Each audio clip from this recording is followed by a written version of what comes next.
Olá, meus amigos, olá, minhas amigas, graça e paz para todos vocês que estão me assistindo neste momento. Eu sou o pastor Matusalém, especialista, e hoje eu vou falar sobre Daniel. E a pergunta que não quer calar é a seguinte: por que Daniel não foi lançado dentro da fornalha de fogo? Ou seja, onde Daniel estava? Ou o que Daniel fez para não entrar dentro da fornalha de fogo? Você sabe responder esta pergunta? Não sabe? Então assista esse vídeo até o final, porque eu vou deixar detalhes importantíssimos sobre Daniel e a fornalha de fogo. Mas antes de tudo, eu gostaria muito que você se inscrevesse no meu canal, deixasse o like, curtisse meus vídeos e ativasse o sininho para novas notificações. Já pegou o papel e a caneta? Já se aproximou? Então parabéns! Se assente, por favor, e vamos estudar a Bíblia Sagrada.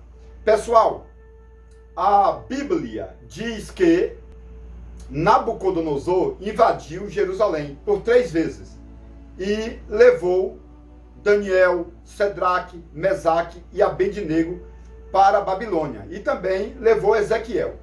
Neste caso, eram 5 jovens de primeira categoria. 5 jovens de primeira categoria.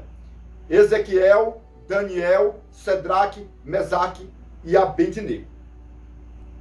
A história bíblica diz que Nabucodonosor, que era rei da Babilônia, ele era um caldeu.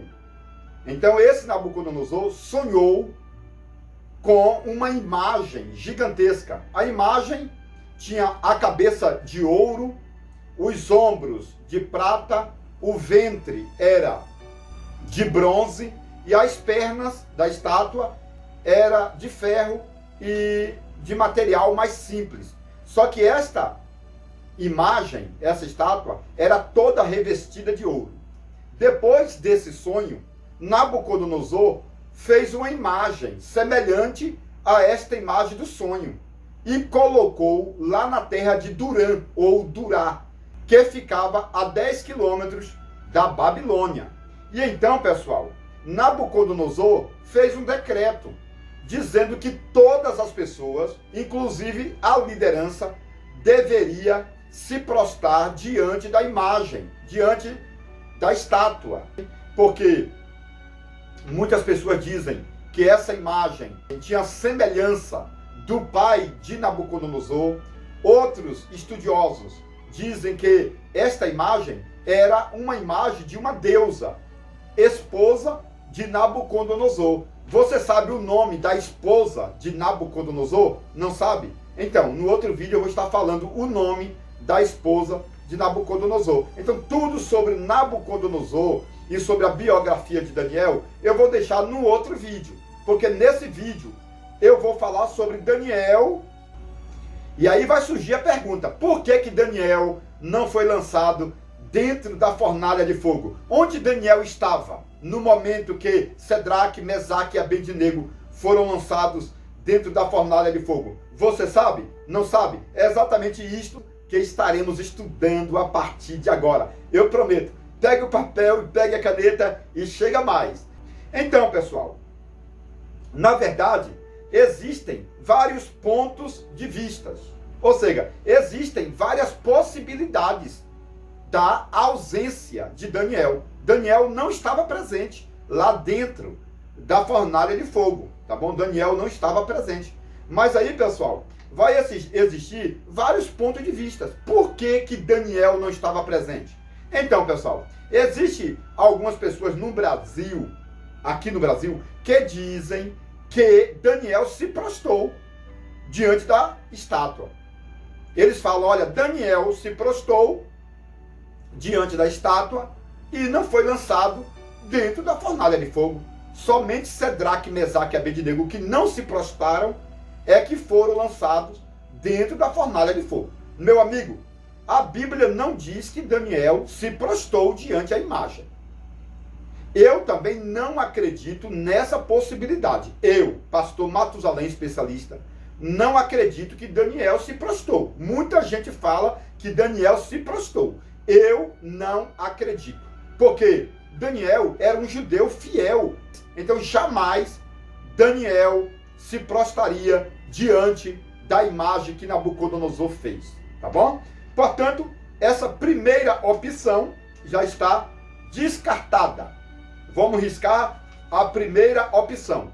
Daniel não se prostrou. Pronto e acabou. Esse é meu ponto de vista. Vamos então para a segunda opinião, ou segundo ponto de vista. O segundo ponto de vista, pessoal, diz que Daniel estava viajando. Exatamente, meu amigo. Muita gente diz que Daniel estava viajando. Porém, pessoal, naquele momento da adoração, todos os líderes, ou toda a liderança foi convocada. Toda a liderança foi convocada. A Bíblia diz que Nabucodonosor exigiu a presença de toda a liderança, de todos os governadores, de todos os povos da região. Entendeu? Então Daniel não poderia estar viajando. Porque se Daniel estivesse viajando, o rei mandaria buscar Daniel para estar presente. Porque o momento da adoração era um momento para todas as pessoas da Babilônia. Então Daniel tinha que estar presente porque Daniel fazia parte do governo. Onde Nabucodonosor estivesse, Daniel também estava presente, porque Daniel era o governador. E o governador sempre está ao lado do rei, do presidente. Entendeu? Neste caso aí, do reinado da Babilônia. Então, pessoal, Daniel não estava viajando. Não estava. Porque muita gente fala, olha, Daniel estava viajando. Mas descarta aí essa possibilidade. Então vamos agora arriscar a segunda possibilidade. Daniel não estava viajando. Porque o rei mandou convidar todo mundo. Então vamos riscar aqui a segunda opção. Vamos passar agora, pessoal, então, para a terceira opinião. Ou seja, para o terceiro ponto de vista, ou a terceira possibilidade. E a terceira possibilidade, pessoal, é a seguinte. Muitas pessoas dizem que Daniel não foi lançado dentro da fornalha ardente, porque naquele momento a liderança, os governadores, ficaram com medo de apontar Daniel. Então, segundo alguns estudiosos, Daniel ficou de pé e não se prostrou. Mas as pessoas não quiseram falar mal de Daniel, porque Daniel era muito poderoso. Então, pessoal, todo mundo tinha medo de Daniel, entre aspas, não é verdade? Naquele momento ali, no reinado de Nabucodonosor, todo mundo tinha medo de Daniel. Então Daniel realmente ficou de pé, não adorou a imagem, porque Daniel também não precisava se prostrar diante da estátua. Porque Daniel era visto por Nabucodonosor como um deus, como fala o capítulo 2. Que o próprio Nabucodonosor adorou a Daniel. Então, pessoal, o rei não iria exigir que Daniel adorasse aquela imagem. Porque Daniel já era um deus para o rei. Porque o rei Nabucodonosor já adorava a Daniel. Tá bom? Então, pessoal, esse terceiro ponto de vista é aplausível. Eu acredito muito nessa possibilidade, tá bom? No terceiro ponto de vista. Eu acredito realmente que Daniel estava presente, mas como Daniel era estimado, ou seja, como Daniel era visto como um deus, Nabucodonosor não exigiu a adoração de Daniel diante da estátua. Então, Daniel não precisava adorar a imagem. Nabucodonosor também não precisava adorar a imagem. Tá bom? Isso aqui, pessoal, é o terceiro ponto. No meu ponto de vista, essa é a melhor possibilidade, tá bom? A terceira possibilidade é a melhor. Daniel estava presente, mas Daniel não precisava adorar a imagem, porque Daniel já era visto como um deus. E Nabucodonosor também não precisava adorar a imagem. Isso aqui, pessoal, é muito forte.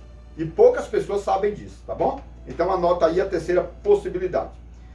Porém, vamos estudar a quarta possibilidade, porque de repente você acredite na quarta, ou na quinta, ou na sexta. Então vamos estudar aqui a quarta possibilidade. Pessoal, a quarta possibilidade, ou o quarto ponto de vista, é que Daniel estava orando lá na casa de Daniel. E aí Daniel não estava presente. Eu não acredito, tá bom? Porque a Bíblia diz que o rei mandou chamar a todos. Então Daniel tinha que estar presente. Se estivesse orando, tinha que parar de orar e vir adorar a imagem de escultura, ou prestigiar a imagem de escultura. Então Daniel não estava orando, Daniel estava presente. Então vamos riscar a quarta possibilidade, porque Daniel não estava orando no momento da adoração, tá bom? Vamos passar agora, pessoal, para a quinta possibilidade, ou quinto ponto de vista. Muitos dizem, pessoal, que Daniel estava presente ali, diante da imagem. Só que no momento da adoração, quando tocou a trombeta, quando tocou os instrumentos de músicas, então Daniel foi amarrar o sapato e ficou assim, ó. E aí o povo olhava, só que Daniel não estava adorando. Daniel estava amarrando o cadarço do sapato. Aí eu olhava assim para ver quem estava de pé, mas estava todo mundo agachado. Só que Daniel não estava adorando. Daniel estava amarrando o cadarço do sapato. Pessoal, eu não acredito. Eu não acredito que Daniel estava amarrando o cadarço do sapato na hora da adoração, para disfarçar. Todo mundo via Daniel abaixado, achou que Daniel estava adorando, mas Daniel não estava adorando. Daniel realmente estava amarrando o cadarço do sapato. Eu não acredito. Pessoal, eu já ouvi essa pregação, mas eu não acredito nessa possibilidade que Daniel estava amarrando o sapato. Esta é a quinta possibilidade, ou o quinto ponto de vista. Eu não acredito, eu vou riscar. Eu vou riscar. Vamos passar agora para a sexta possibilidade, o sexto ponto de vista. Vamos lá? E a sexta possibilidade é o seguinte: segundo muitos estudiosos, Daniel não estava no meio do povo. Daniel não estava no meio do povo. Daniel estava no altar, ou seja, na tribuna. E o povo estava no vale, entendeu? Na planície de Durã. Então Daniel não precisava adorar, porque Daniel estava no púlpito, no altar, na tribuna, com o rei Nabucodonosor. Essa questão de dizer que Daniel estava separado e não precisava adorar, isso aqui não cola, não é bíblico. Todas as pessoas que estavam na tribuna tinham que adorar, todas as pessoas que estavam nos púlpitos tinham que adorar, todas as pessoas que estavam no vale tinham que adorar, tá bom? Todo mundo tinha que adorar. Então, Daniel, nesse caso, tinha que adorar também. Mas, como Daniel era visto como um deus, então Daniel não precisou adorar. Nabucodonosor não precisou adorar. Só que Sedraque, Mesaque e Abednego não eram vistos como os deuses. Então foram lançados dentro da fornalha de fogo. Tá bom? Então essa sexta possibilidade é muito legal. Mas eu fico com a terceira possibilidade. Tá bom? Eu vou ficar com a terceira por enquanto. Vamos passar então para a sétima, pessoal. A sétima possibilidade. Então, pessoal, tem muita gente que dizem nas redes sociais que somente o povo deveria adorar. A liderança não precisava adorar. Só que eu já falei que isto é uma menos verdade. O decreto é para todos adorarem, seja governadores, presidentes, seja o povo de classe alta, média ou baixa, todos tinham que adorar. Então essa história que muitos contam nas redes sociais, que os governadores tinham que ficar de pé, não é verdade? E o povo de classe baixa adorar a imagem. Eu não acredito que toda a liderança estava de pé, mas quando tocou a trombeta, certamente todos tinham que adorar, não é verdade? Então essa sétima teoria, ou esse sétimo ponto de vista, eu vou riscar, tá bom? Eu não gostei. Então vamos passar para o oitavo ponto de vista. O oitavo ponto de vista, pessoal, é defendido até pela Bíblia King James. No rodapé da Bíblia King James, 1611, que é a Bíblia original de King James, diz o seguinte, pessoal: que Daniel não foi ao vale, porque Daniel estava à porta do rei. Daniel ficava na porta do reino, da casa de Nabucodonosor, do palácio. Então, Daniel estava na porta e não foi adorar a imagem de escultura. Isso aqui, pessoal, eu não acredito. Eu não acredito. O que é que Daniel estaria fazendo lá no palácio, sendo que não tinha praticamente ninguém lá no palácio? Todo mundo foi para o vale. Somente Daniel ia ficar na porta lá? Então, pessoal, eu gosto muito da Bíblia King James, mas eu não concordo com este ponto e outros mais da King James. Porque no rodapé da Bíblia King James fala que Daniel estava lá no palácio e todo mundo foi adorar. Mas, pessoal, não tem base bíblica. Você está vendo que algumas Bíblias de estudos também ultrapassam os limites, não é verdade? Não tem nada a ver. Mas tudo bem. Se você não comprou a Bíblia King James, compre a Bíblia para aprender, para crescer, tá bom? É muito boa, mas você também não pode acreditar em tudo que o rodapé da Bíblia fala, não é verdade? Então, pessoal, eu vou riscar esta oitava posição, ou a oitava possibilidade. O oitavo ponto de vista, eu não gostei. Daniel estava lá no palácio enquanto todo mundo estava adorando. Eu não gostei desse ponto de vista da King James. Eu não gostei. Muitos defendem essa área, mas eu não gostei, eu não defendo. Então eu vou riscar. Vamos passar para a nona. A nona possibilidade é forte. Talvez você vai acreditar na nona ou na décima. Olha, pessoal, tem 10 possibilidades. Eu vou falar sobre a nona. Mas antes de eu explicar essa nona possibilidade, que é forte, eu gostaria muito, pessoal, que vocês adquirissem os meus 3 livros. O livro do Gênesis, a revelação completa, que é muito bom, porque vai ensinar detalhes importantíssimos sobre a cultura do povo antigo, do povo judeu, do povo sumeriano, do povo egípcio. Este livro é muito bom na questão biográfica, geográfica, numerológica, é muito forte. Adquira, tá bom? Para você aprender tudo sobre as histórias mais antigas do mundo, sobre anjos, arcanjos, querubins, serafins, como que Deus criou o homem, como que Deus criou os anjos, como que Deus criou o diabo, como que Deus criou os demônios, entendeu? Tudo aqui nesse livro. E também, pessoal, adquira o segundo livro, que é o livro dos sermões e as pérolas do conhecimento.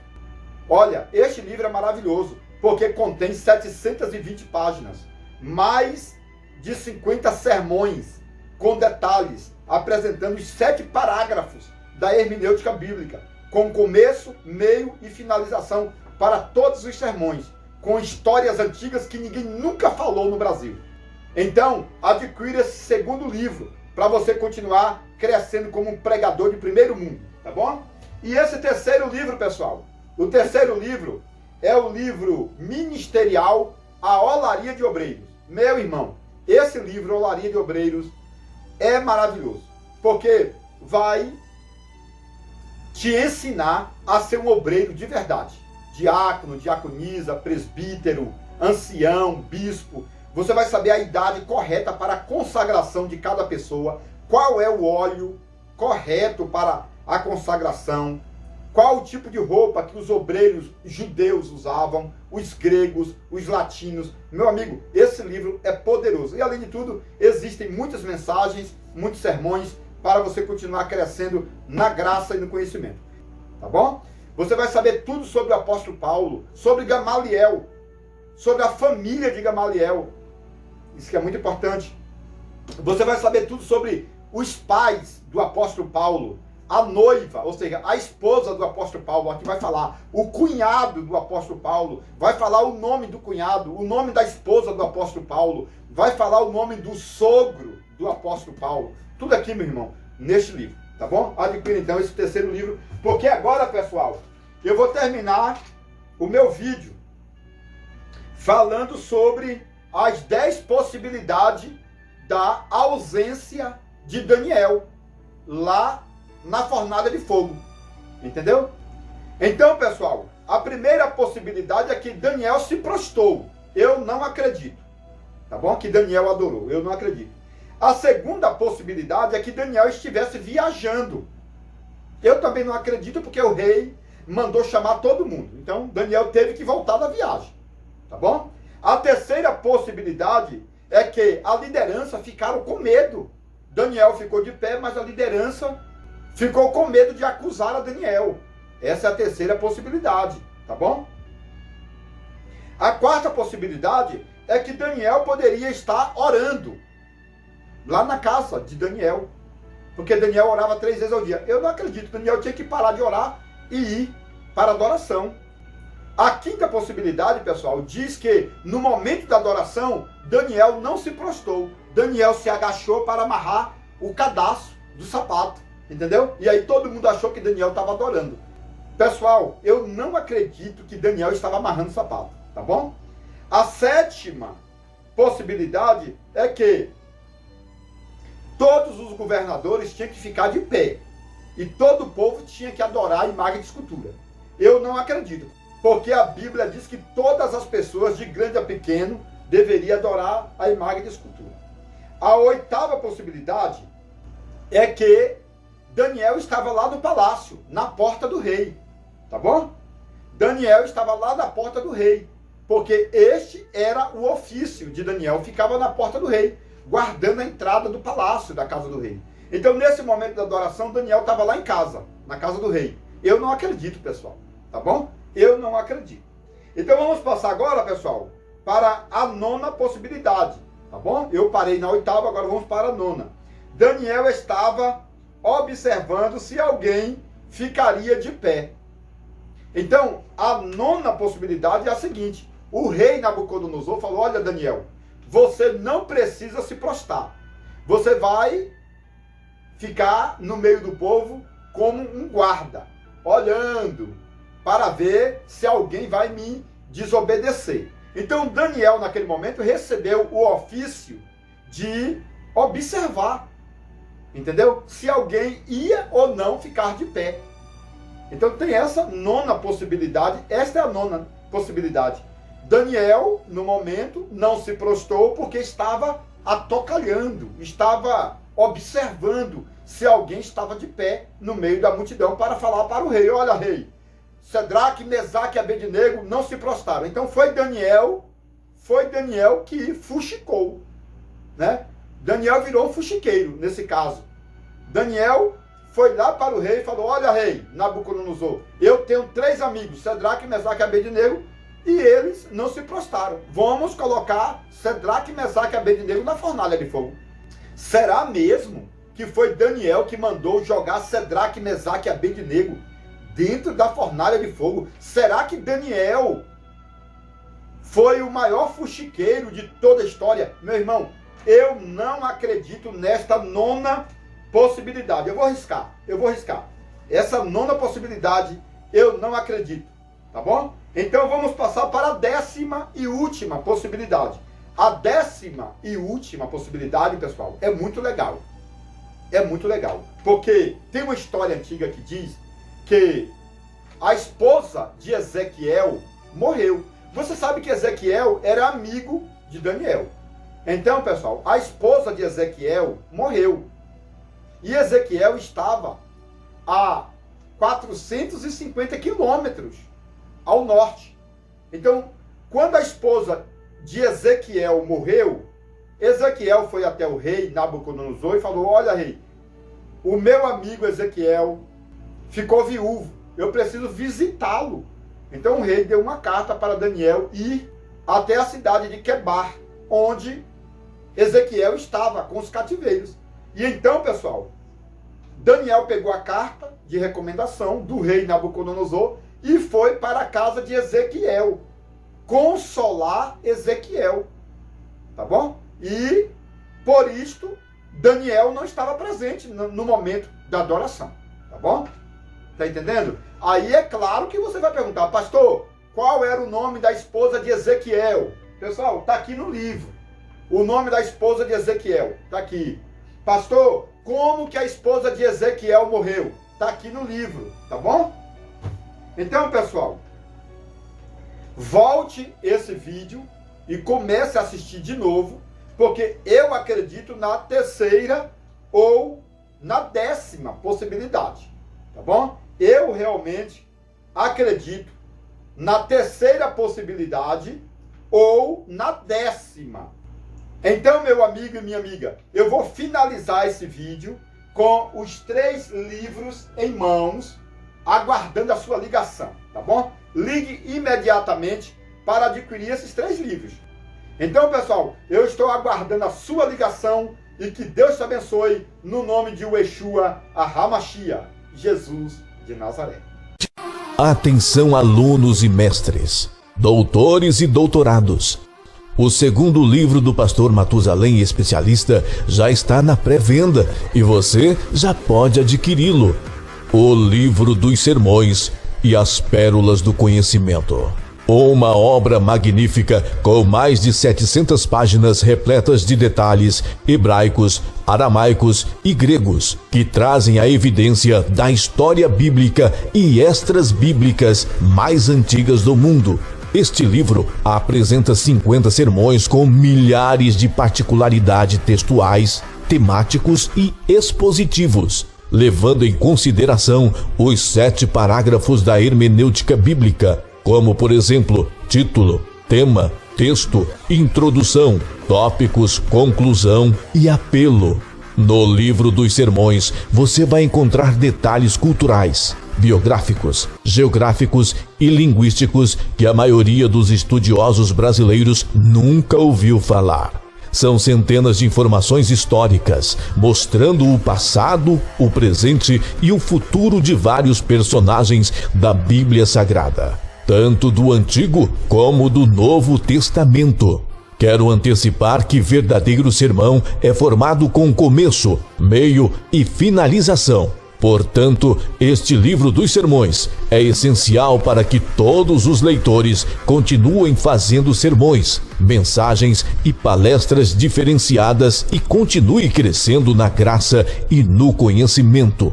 Ligue agora mesmo e reserve o seu exemplar pelo número 62994080257.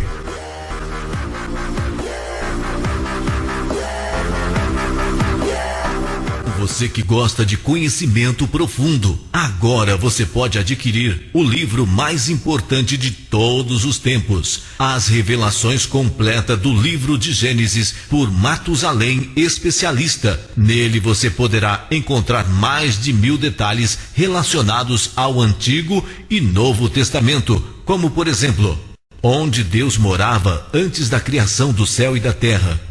Se Deus não tem fisionomia, como o homem pode ser a sua imagem? Adão era branco, moreno ou negro? Eva foi criada da costela ou do cromossomo de Adão? A serpente do Éden era macho ou era fêmea? A serpente voava ou era transladada pelo diabo? Nabucodonosor se transformou em lobisomem por 7 anos? Isaac tinha 30 anos quando Abraão tentou sacrificá-lo? Os demônios são filhos do diabo ou anjos caídos?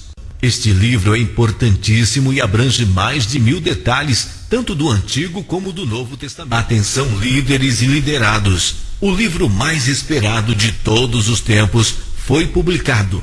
A revelação completa do livro de Gênesis, por Matusalém Especialista. Nele você poderá encontrar detalhes importantíssimos da história antiga relacionada à vida cultural e religiosa dos judeus. Exemplos: 1. A árvore da vida era uma videira e a árvore do conhecimento era uma figueira? 2. Os animais que entraram na arca com Noé eram filhotes que vieram do Éden e por isso não eram carnívoros? 3. Jacó pintava as ovelhas com tinta das árvores para enganar seu sogro Labão? 4. Jacó tinha 90 anos de idade quando lutou com um anjo por 7 horas e sofreu a segunda circuncisão? 5. O povo de Israel recebeu as tábuas da aliança em um domingo, o qual se tornou o primeiro Pentecoste judaico? 6. As tábuas da aliança feitas da pedra do Monte Sinai eram transparentes e flexíveis que podiam ser dobradas como um pergaminho de couro? 7.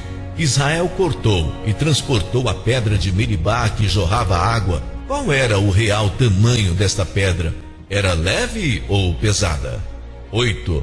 Judas Iscariotes tomou a Santa Ceia com Jesus. Depois ficou com remorso, entregou as moedas e se enforcou. Ele foi para o céu ou para o inferno? 9.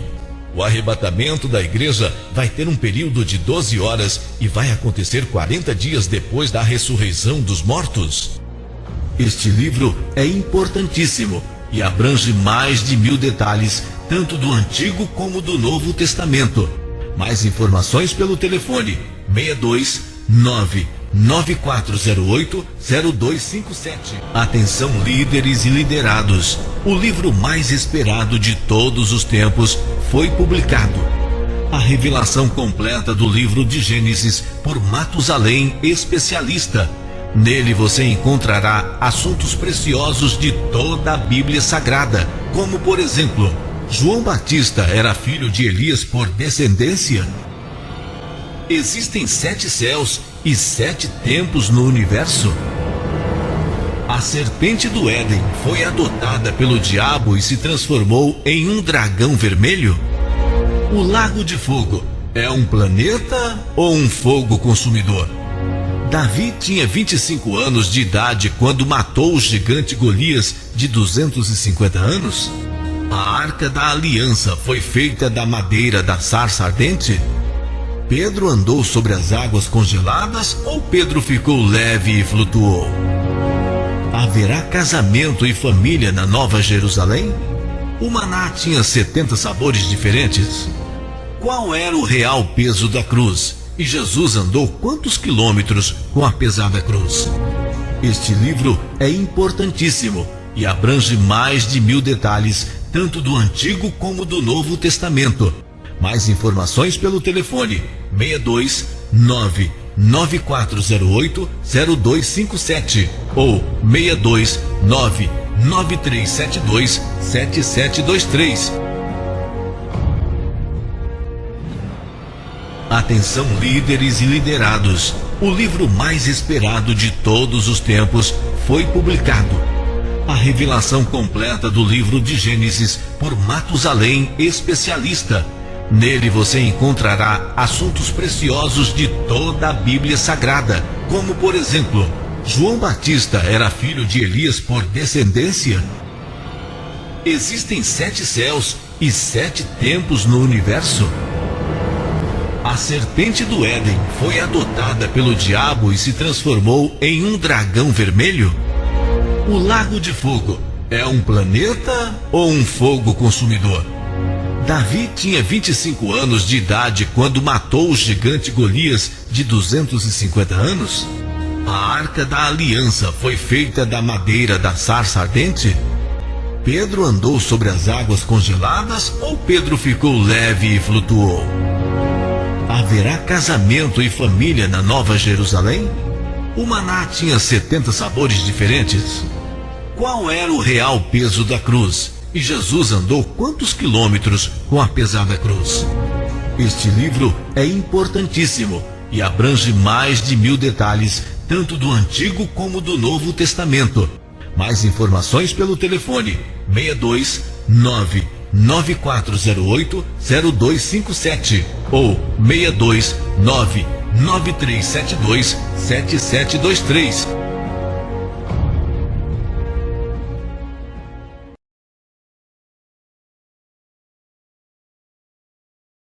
Atenção, líderes religiosos de todo o Brasil. O terceiro livro do pastor Matusalém, especialista, já foi publicado. E você já pode adquirir o livro ministerial A Olaria de Obreiros, o conhecimento na palma da mão. Este livro é admirável e vai além das águas profundas do conhecimento ministerial, superando os livros tradicionais que a maioria dos estudiosos brasileiros conhecem atualmente, porque este livro apresenta centenas de estudos com detalhes históricos e escatológicos que a maioria dos obreiros precisam saber, como, por exemplo, estudos sobre os 9 dons espirituais e sobre os 5 dons ministeriais e eclesiásticos. Estudos sobre batismo nas águas, batismo de crianças, batismo no Espírito Santo, batismo com fogo e batismo pela morte. Estudos sobre variáveis tipos de óleos de unção e sobre a idade correta para a consagração de obreiros e obreiras. Estudos sobre judeus ortodoxos e messiânicos, religiões, 613 leis mosaicas, graça, fé, crença e dispensações. Estudos sobre os 5 tipos de sacrifícios, sobre os 5 tipos de ofertas e sobre os 5 tipos de dízimos e votos. Estudos sobre os 3 tipos de casamentos, repúdio, divórcio e feminicídios. Estudos sobre as 7 religiões no tempo de Jesus, fariseus, saduceus, zelotes, cristianismo, entre outras religiões. Estudos sobre os 7 pecados capitais, iniquidades, abominações e blasfemas. Estudos sobre ética cristã, Páscoa, ceia, rituais, línguas estranhas, mestres, rabinos e rabãs. Estudos sobre inteligência, sabedoria, conhecimento e evangelismo. Estudos sobre orações, consagrações, jejum e comunhão. Estudos sobre Paulo e sua noiva Abigail, sobre Gamaliel, Estevão e Jesus. Estudos sobre curas físicas e espirituais do corpo, da alma e do espírito. Estudos sobre culto fúnebre, vida pós-morte e lugares intermediários dos mortos. Estudos biográficos sobre os 7 diáconos, 12 apóstolos, 72 discípulos e unção de pastoras. Estudos sobre a Bíblia Sagrada, profetas, profetisas, profecias, trindade e divindade. Este livro ministerial, A Olaria de Obreiros, contém mais de 500 páginas repletas de detalhes sobre as mais variáveis classes de obreiros e obreiras, levando em consideração os parágrafos da teologia sistemática, ensinando principalmente as questões éticas, para que todos os obreiros saibam se comportar dentro dos protocolos exigidos por sua liderança e possam crescer na graça e no conhecimento. Portanto, este livro apresenta vários estudos sobre formação e funções de obreiros, mostrando o valor e o posto de cada um deles dentro da igreja e no ministério, começando pela função dos membros, porteiros, cooperadores, diáconos e diaconisas, apóstolo, que tem o símbolo do leão em sua bandeira, profetas, que tem o símbolo da águia em sua bandeira, evangelistas, que tem o símbolo da cruz em sua bandeira, pastores e pastoras, que tem o símbolo da aliança e do coração em sua bandeira, doutores e mestres, que tem os símbolos da caneta de pena e da Bíblia em sua bandeira, presbíteros, que tem o símbolo da árvore frutífera em sua bandeira, bispos, que tem o símbolo do cedro gigante em sua bandeira, anciãos, que tem o símbolo de uma pessoa de cabelos brancos em sua bandeira, missionários e missionárias, entre outros cargos com as suas bandeiras. Este livro realmente é importantíssimo porque apresenta várias matérias ministeriais e eclesiásticas com assuntos derivados dos originais, hebraicos, aramaicos, gregos e latins, que servem para preparar e formar homens e mulheres de todas as idades como líderes altamente capacitados para executarem a obra de Deus em todas as áreas do ministério eclesiástico. Além de tudo, este livro apresenta vários esboços maravilhosos para formalizações de sermões, mensagens e palestras com alto nível de interpretação textual e expositivo. Portanto, ligue agora mesmo e adquira o livro ministerial A Olaria de Obreiros pelo número 629-9408-0257.